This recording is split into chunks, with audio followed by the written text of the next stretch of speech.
Welcome back students. इस video में हम बात करेंगे बॉक्स साइजिंग प्रॉपर्टी के बारे में कि बॉक्स साइजिंग प्रॉपर्टी जो है वो क्या होती है और इसको हम किस लिए जो है वो यूज़ करते हैं। सबसे पहले मैं अपने ब्राउजर में चला जाता हूँ, तो वहाँ पे हम W3 स्कूल के ऊपर जो है वो इसके बारे में थोड़ी थ्योरी समझ लेते हैं, फिर हम इसका जो है वो प्रैक्टिकल जो है वो करेंगे। सो मैं यहाँ पे W3 स्कूल मैंने वेबसाइट जो यहाँ पे खोली है, तो यहाँ पे आप देख सकते हैं कि the CSS box sizing property allows us to include the padding and border in an element's total width and height. इसका मतलब यह है कि बाय डिफॉल्ट जो विड्थ और हाइट होती है वो एलिमेंट की वो इस तरह से जो है वो कैलकुलेट होती है, width plus padding plus border and then equals to actual width of an element. इसी तरह height plus padding plus border equals to actual height of an element. इसका मतलब यह है कि जब भी हम हाइट और विड्थ सेट करते हैं किसी भी एलिमेंट की, तो ऐसा होता है कि जो एलिमेंट की हमने विड्थ या हाइट सेट की होती है उससे वो हमें जो है वो बड़ा दिखता है, बिकॉज की जो बॉर्डर और जो पैडिंग होती है वो जो उसकी टोटल विड्थ जो है वो उसमें जो है वो ऐड हो जाती है। फॉर एग्जांपल कि हमारे पास जो है वो एक डिव था, उसकी जो हमने विड्थ है वो 300 पिक्सल जो है वो सेट की है और उसी के साथ हमने जो है वो उसको 10 पिक्सल का जो है वो बॉर्डर दे दिया है और 20 पिक्सल की जो है वो उसको जो है वो पैडिंग दे दी है। सो हमने जो उसकी जो विड्थ सेट की थी वो थी 300, लेकिन जब उसकी जो एक्चुअल टोटल विड्थ हो जाएगी वो इस रूल के हिसाब से width plus padding plus border वो 330 हो जाएगी। मतलब जो उसकी विड्थ होगी उसके अंदर जो पैडिंग और जो बॉर्डर की विड्थ होगी वो भी उसके अंदर जो है वो टोटल विड्थ के अंदर जो है वो ऐड हो जाएगी। तो इससे बचने के लिए जो है वो हम बॉक्स साइजिंग प्रॉपर्टी जो है उसका यूज़ करते हैं। सो इसके अंदर जो है वो दो वैल्यू होती हैं, एक होती है बॉर्डर बॉक्स और जो दूसरी होती है वो होती है कंटेंट बॉक्स। और जो बॉर्डर बॉक्स होती है उससे जो होती है जो टोटल विड्थ होती है उसके अंदर जो पैडिंग और बॉर्डर जो है वो ऐड नहीं होते और जो कंटेंट बॉक्स होता है वो डिफॉल्ट ही होते हैं, उससे लगाने से जो है वो कोई भी फर्क जो है वो नहीं पड़ता। तो अभी हम विजुअल स्टूडियो कोड में चलते हैं और वहाँ जो है उसको समझते हैं।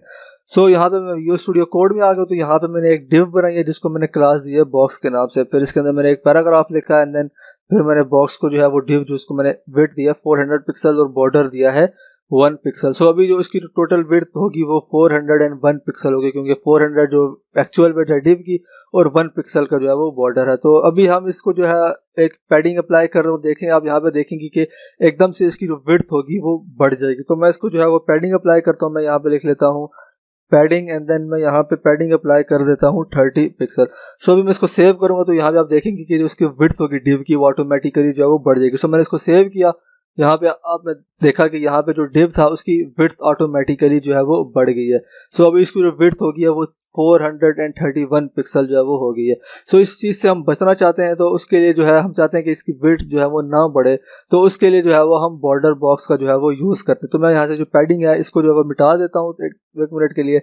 तो सबसे पहले मैं यहाँ पे इसके ऊपर जो है वो बॉक्स साइजिंग प्रॉपर्टी जो है वो अप्लाई कर रहा हूँ, तो मैं यहाँ पे उसके लिए लिखूंगा बॉक्स साइजिंग एंड देन उसके बाद यहाँ पे मैं लिखूंगा बॉर्डर बॉक्स। तो दूसरी प्रॉपर्टी है कंटेंट बॉक्स, उससे कोई भी फर्क जो है वो नहीं पड़ेगा। तो मैं यहाँ पे लिखता हूँ बॉर्डर बॉक्स और फिर मैं इसको सेव करता हूँ, तो ये वापस से अपनी ओरिजिनल पोजीशन में जो है वो आ जाएगा।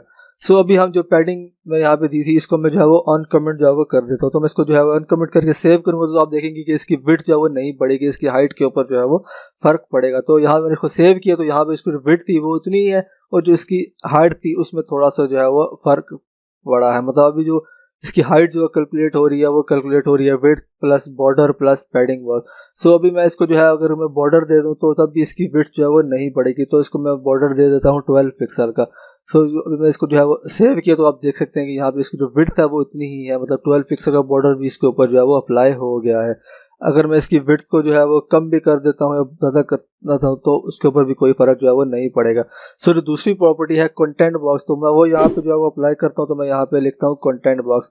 सो अभी मैं इसको सेव करूँगा तो अभी आप देखेंगे कि इसकी जो विड्थ होगी वो बढ़ जाएगी। तो मैं इसको जो है वो सेव किया, तो यहाँ पे आप देख सकते हैं कि इसकी विड्थ के ऊपर जो है वो इफेक्ट जो है वो जा रहा है।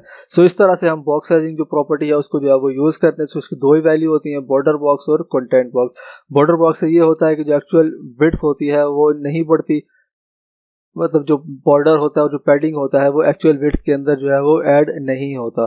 जो कंटेंट बॉक्स से जो है वो डिफॉल्ट होता है कि उससे जो हमारी विड्थ होती है वो बढ़ जाती है। सो आई होप कि आपको ये कॉन्सेप्ट जो है वो समझ आ गया होगा। So see you in the next video.